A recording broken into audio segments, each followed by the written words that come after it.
Hello, everybody, and welcome back to the HerStory Online Summit. This is Gertrude Matcha here in beautiful Melbourne, Australia, and I am here with yet another amazing guest.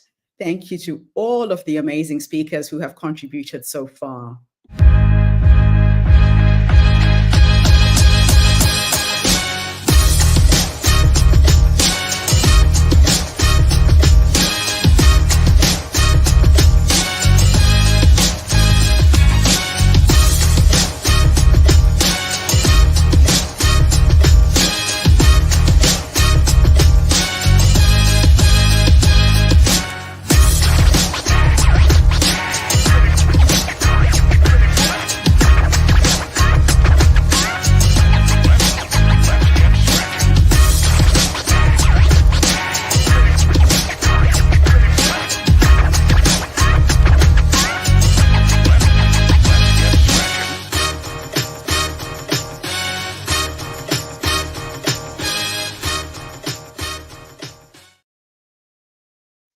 Okay, so my next amazing guest is coming to us all the way from the United States.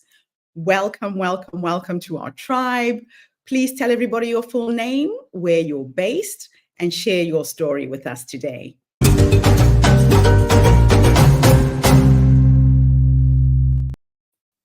Thank you, Gertrude, for this amazing opportunity. I'm Angela McCullough, and I am hailing from Atlanta, Georgia.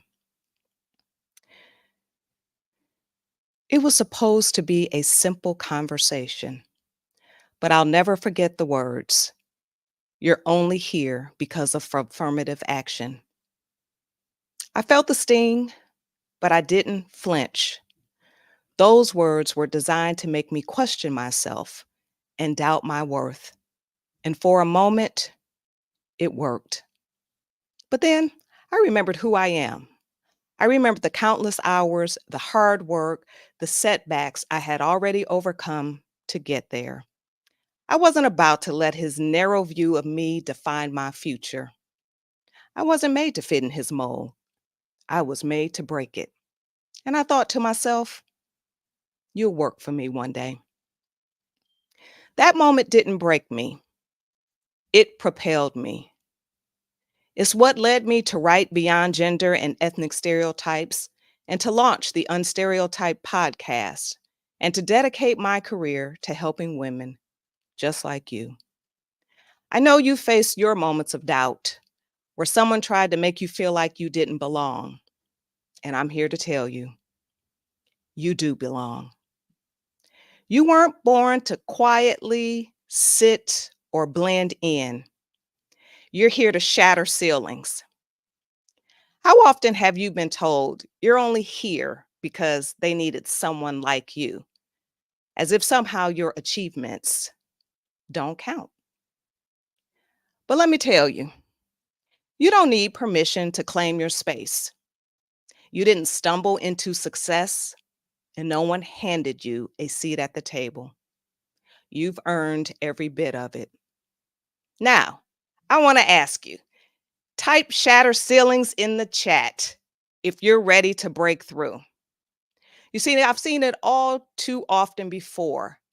Women doubting their worth until they see someone who doesn't back down.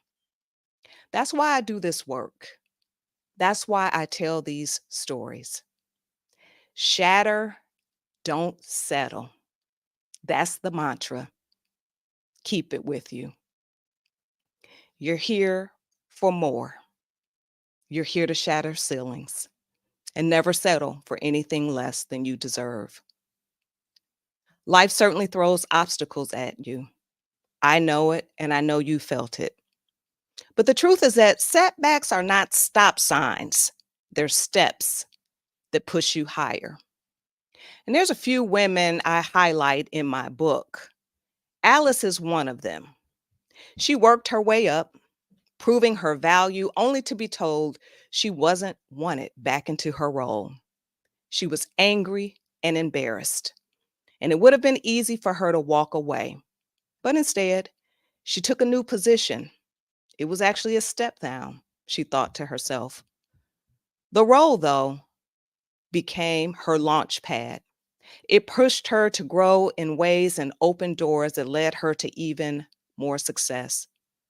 So I want you to stop and think for a moment. When one door closes, it's not the end. It might just be the beginning of something better. So I need you to type in the chat, setbacks are my strength. If you know that setbacks don't have to destroy you, that a setback is a step up, type it in the chat. So you have the power to turn setbacks into fuel. If you could just change your mindset and recognize that every challenge is a step towards something greater. Now, it sounds wonderful for me to sit here and say all these things, but let's be real. No one does all of this alone. Success is finding your people, those who lift you when the weight gets heavy. I write about a woman in my book, Talithia, who faced stereotyping and bias early in her career. Men saw her as someone who should make coffee, not someone who should lead. I should mention that she was an intern working her way through college when this happened. But Talithia refused to be boxed in. She wasn't there to serve coffee. She was there to lead, make decisions, and be heard. And over time, Talithia became a force to be reckoned with. And she didn't do it alone. She leaned on a network of mentors and supporters who reminded her of her worth when the world tried to reduce her to a stereotype. You see, that's why I created the Unstereotype podcast, because we rise as we lift others. And true leadership isn't about going it alone. It's about lifting others as we climb. Collaborate and conquer in the chat if you're ready to build your tribe. Let's bring people with us. Build your network, find your people, and lift others as you rise. And together, you can conquer every challenge. So I have to ask you, what's holding you back? Don't wait for permission, and don't wait for the perfect moment, because it's never going to come. Now is the time to make your move, because the only thing that you have is this moment right now. So I ask you, what is your next step? Put it in the chat. What are you ready to do right now? How are you ready to own this moment, this time, this space? Because it's all that you have. So just know you have the strength and you have the power, and don't let anyone else convince you otherwise. So remember how I started this chat talking about the gentleman who told me that I was an affirmative action hiree? Here's what I wish I would have said in the moment. I wish I could have looked him right in the face and said, "You're right. I'm here because they needed someone like me who breaks boxes, someone who shatters ceilings and lift others along the way." So type yes in the chat if you've ever had someone question your place and you refuse to allow them to stop you. The truth is, the world needs someone like you too. And you have everything you need to lead. Your voice, your vision, your strength, it's all there. And it's time in this moment for you to seize it. So here's my challenge for you. Starting today, commit to stepping out of your comfort zone. Just one small step every day for the next 30 days. It could be speaking up in a meeting, volunteering for a new project, or contacting someone in your network. Push yourself toward the leader you're meant to be. I would say the leader that's inside of you that's screaming to come out. So if you're in for the challenge, if you're ready to take on the next 30 days, put Type in the chat, I'm in.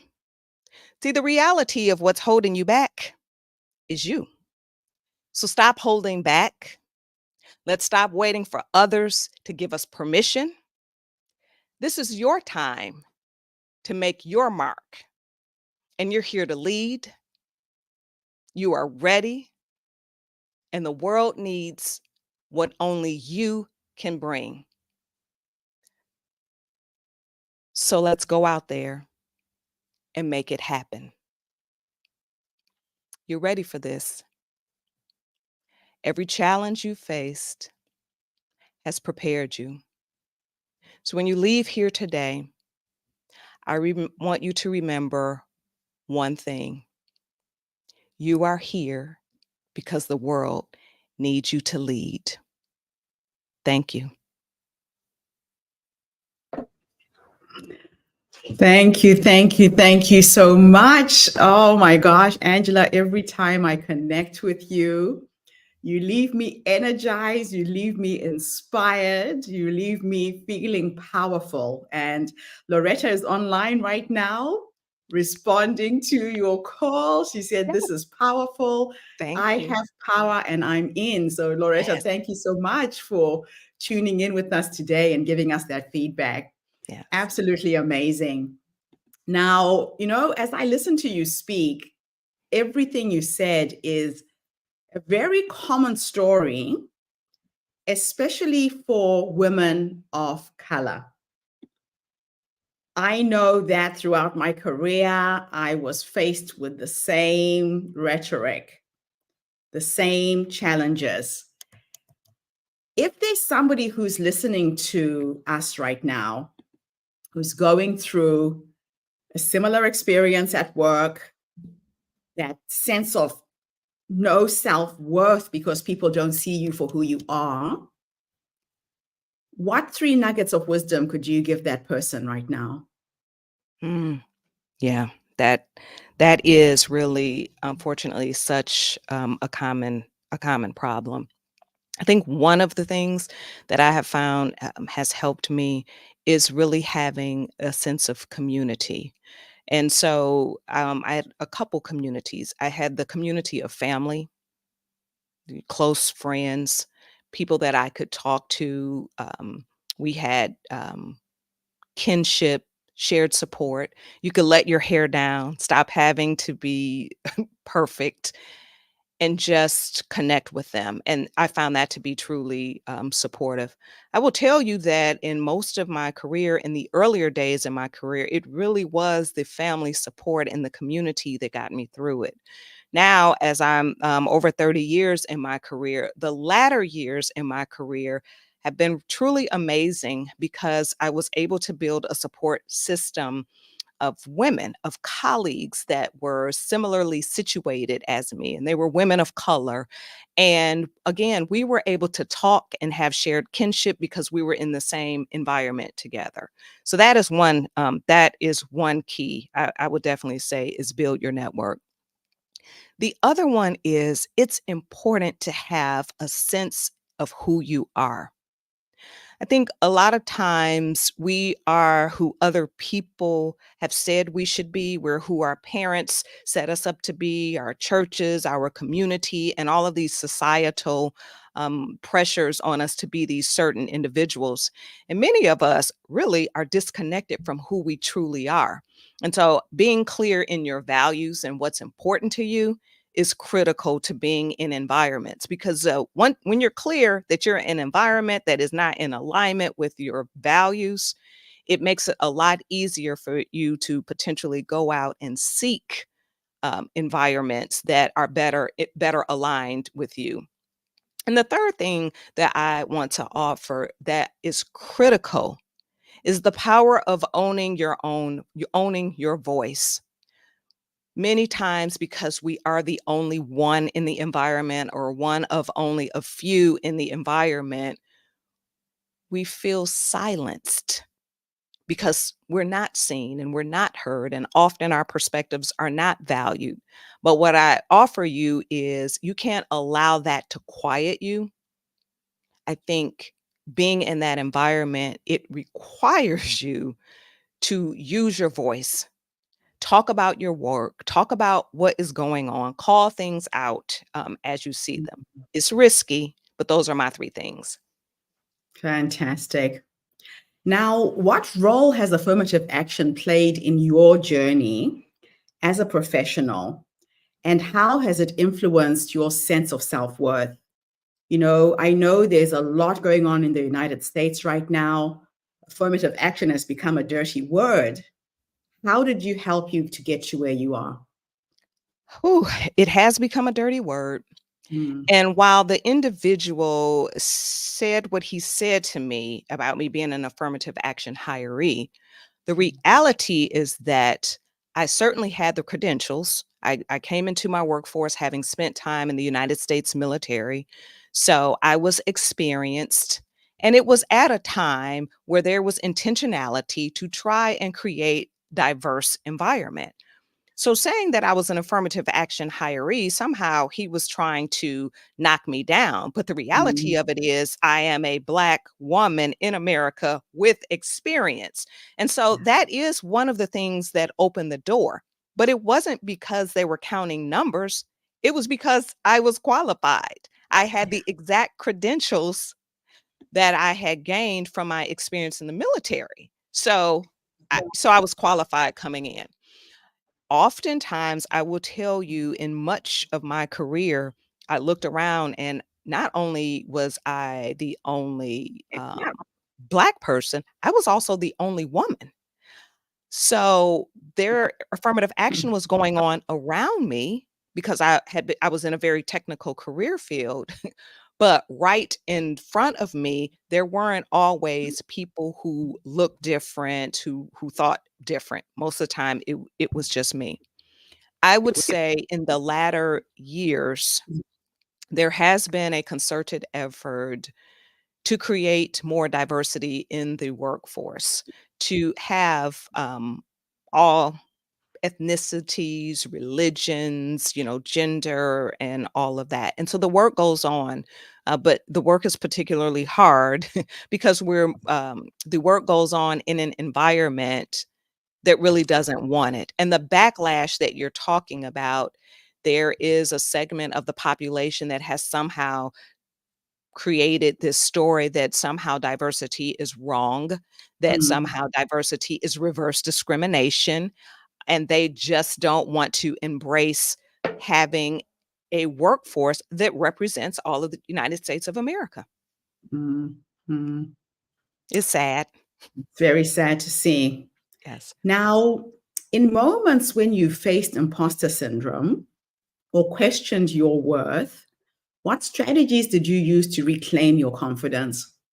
Mm, that is a great question because even today, and I tell people this, I have a lot of women that I mentor, and there was a particular segment of women going through a leadership development program, and they all came and Mhm, talked to me about imposter syndrome, and I had to say, it rears its head even today. Today it just pops up. There are those moments that mm, you feel like, should I be here? Am I qualified to be here? For me now, having done the work, right? Having mm, had coaches, been a coach and just life experience, when those moments crop up, I just pause for a moment to ask myself, mm, what's really going on here? So yeah, for me, when the imposter syndrome pops up, it's because I'm having another feeling about something that is mm, going on, and a little moment of self-doubt. And so I'm able to catch myself in the moment. The yeah. difference also is that I do the things anyway. I tell people I do the stuff with flaming fear. I show up anyway. I might have Yes, imposter syndrome for a hot second, but then I remember I'm exactly where I need to be in the supposed to space that I'm be. supposed to be in, bringing exactly what I'm supposed to do.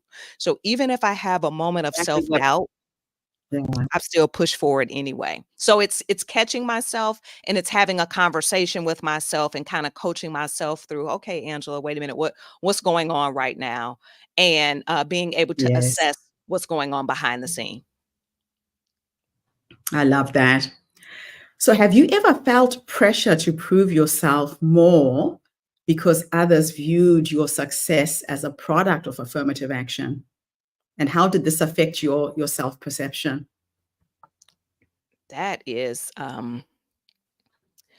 I always felt like I had to prove myself more because most of the time I was the youngest person in the room and I Mm, was a woman in a room full of men and a Black woman. And so yeah. I always knew that all I's had to be dotted and T's crossed, Yes. always aware of that and wanting to be seen and respected for my work ethic, for what and how I deliver, how I accomplish tasks, and all those types of things. Yeah. So affirmative action was always there from the standpoint of I always knew I was sort of alien in the environment. And when I say alien, I'm other. Yeah. And there was a time where I tried to hide my otherness. And what I mean by that is, let me just make sure I'm wearing things that don't highlight my femininity, or not really putting Mhm. any makeup on my face, or any of those things, because I really wanted to be seen as one of the guys, and I wanted them Okay. to respect my work. And Right. and I can remember those having those very conscious thoughts about that Yeah. until a point in time came. Maybe it was an awakening that I understood, no matter what I did, I was always gonna be other. I was Mm. never going to fully fit in, that I'm different. Yeah. And so I just decided to embrace the difference, but You had still to accept continuing. yourself. Just Yes, accept this is who I am. yes. Yep, Yeah. exactly what happened. Wow. Very, very challenging. Now, throughout your career, have you had allies, mentors, people who have supported you along the way? And why is mentorship so important in one's career? Absolutely. Remember I said you can't get here along as gave my opening? I Yes. had people who were speaking up for me in rooms that I was not in, and I had no idea. And Mhm. so that is why one of the reasons is so critical to show up professionally, deliver on your work, build relationships, because people are always watching you. Right? Yeah. People watch and consistently sit back and watch what you do. And there are several mentors along the way that I have had. I have had women mentors, Mhm. uh, Black women mentors, and the majority of the mentors have been men. And Okay. that does, yeah, and Wow. that stands to reason that it's been men because I'm in a male-dominated career field.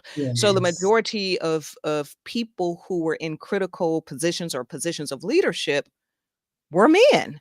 Yeah. And And they were people who saw something in me, who had watched me go about doing my business, or maybe mhm. even watch me speak up and bring up a topic that maybe others would shy away from. Yes. And I noticed that the more fully that I was comfortable in myself and understood myself and was willing to stand on what I believe in, Mhm. the more people I had that were willing to open doors for me. So mentorship is critical. Okay. And Yeah. can Yeah. I say a little bit more about that? You Mm, know, the sure. having the mentor that is helping you, in the environment. Like I said, I help a lot of women mentoring. They come in, we have conversations, I listen. Yeah. I'm the mentor, give them suggestions in terms of career, what they wanna do, help them be a good thought partner in terms of their career. But the Yes. difference, and I found this to be true in my book, was we need allies, we need mentors, but when you're Mhm. talking about women of color, you need a sponsor, and there's a Okay. difference between a sponsor and a mentor. Okay. Sponsors tend to be very senior leaders in the organization. Mhm. They are the ones that are willing and will open a door that other people can't open for you. Okay. Yes. And there are also people who are willing to expend political capital to bring your name into a conversation. Right. And as I was conducting, that was a thread that ran through all of the women that I interviewed for my book. They had someone at some time that it was in a powerful position Yes. that opened a door. And the majority of time, that is a man, because most of the time it is a man that is sitting, Mm, right at the top of the organization. The, right. the challenge, Gertrude, we don't network. And we don't Yes. understand the value when we're invited out after work to go to a happy hour or to the golf outing or the event that is Yes. going on. And because we turn those events down, we are not positioning ourselves to be in places where people with power are. Yeah.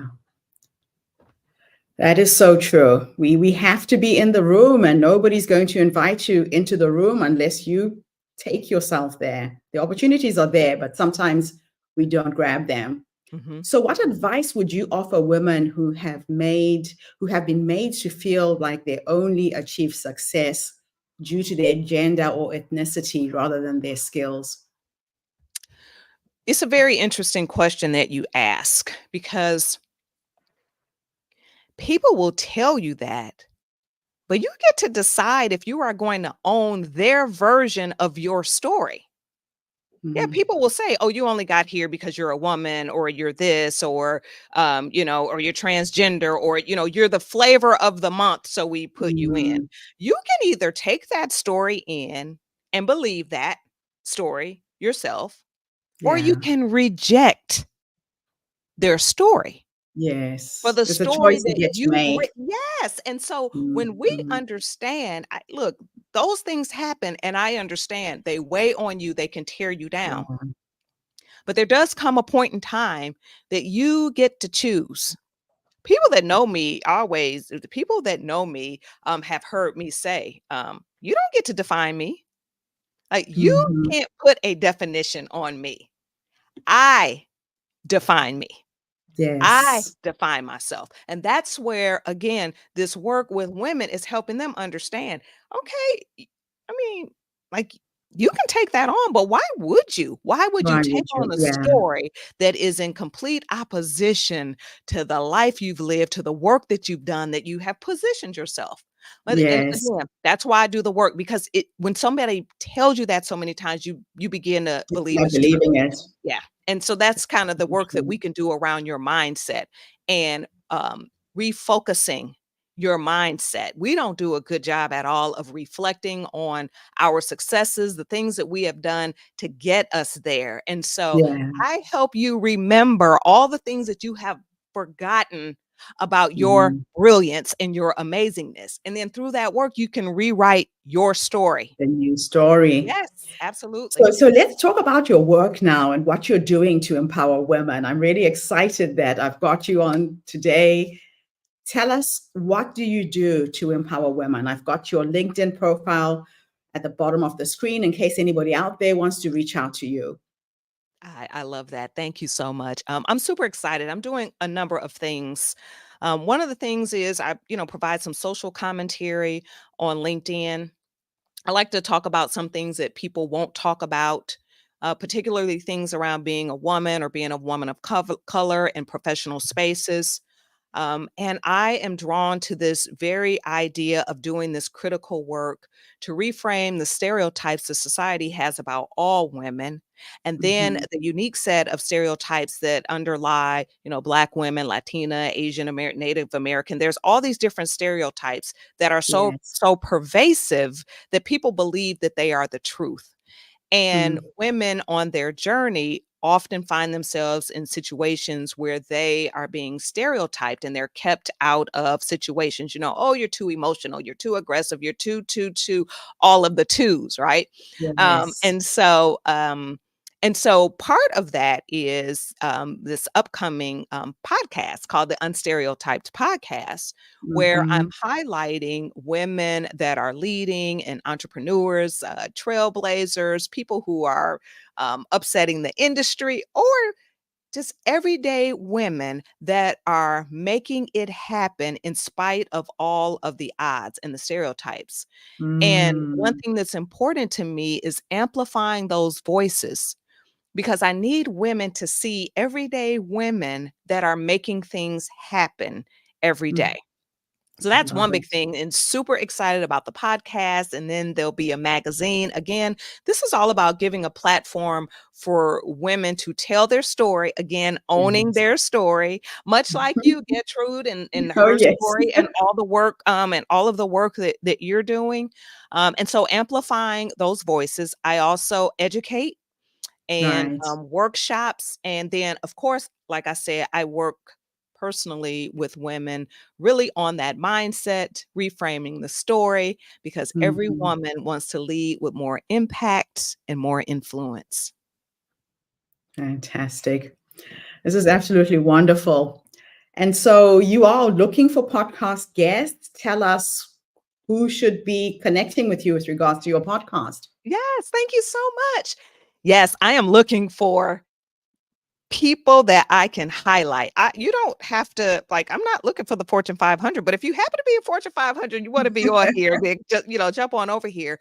But there are so many women that are making things happen in their sphere of influence. Yeah.